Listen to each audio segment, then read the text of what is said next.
জানেন আপনারা, আমার মানসিক শান্তি বলতে আমি আমার সন্তানদেরকেই বুঝি। আমার একাকিত্বের সঙ্গী বলতেও আমি আমার সন্তানদেরকে বুঝি। আমার সুখে হাসিখুশি থাকার, ভালো থাকার একমাত্র কারণ তারাই। তো জীবনে সুখী থাকার জন্য কি এতটুকু সুখ যথেষ্ট না বলেন?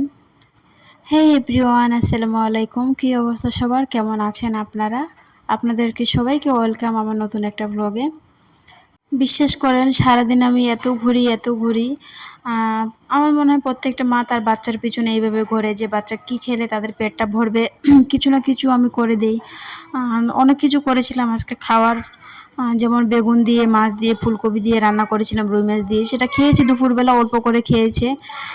তো তারপরে বিকেলবেলা, এখন আমি বিকেলবেলা না, সন্ধ্যাবেলা ওরা ঘুম থেকে উঠলো আর ওদেরকে ফ্রেশ করিয়ে দিয়ে ডিম সেদ্ধ করে নিলাম আমি। তো বাবু বলছে, ডাইনিংয়ে খাওয়াচ্ছিলাম প্রথমে, তো ডাইনিংয়ে এত গরম থাকা যাচ্ছে না। এখন তো কলকাতাতে খুবই গরম, বাড়িতেও গরম, বাট কলকাতায় একটু বেশি গরম। আর তাতে আমরা না 4 তলার উপরে থাকি আর মাথার উপরে আমাদের ছাদ, তাই একটু ঘরগুলো হয়তো বেশি গরম করে।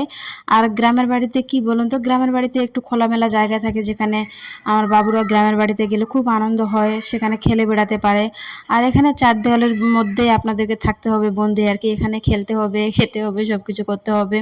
তো মাঝে মধ্যে বললাম, মাঝে মধ্যে আমি প্রায় বলি, ওরা বিরক্ত হয়ে যায়, তো ওর পাপা নিয়ে যায়। তবে আজকে সন্ধ্যাবেলা তার পাপা বলছে আজকে নিয়ে যাব না, আমি নামাজ পড়তে যাব। আমিও বললাম যে থাক, রোজ রোজ নিয়ে যাওয়ার দরকার নেই। আর আমার মেয়ের সাথে সাথে আমি তাদেরকেও পড়াই, তবে আজকে ওরা পড়ছে না, ওই যে ক্লেগুলো দিয়ে খেলছে।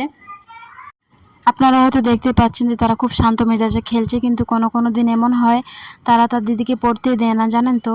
খুবই ডিস্টার্ব করে, কিন্তু এই ক্লেগুলো নিয়ে এসে খুবই ভালো হয়েছে।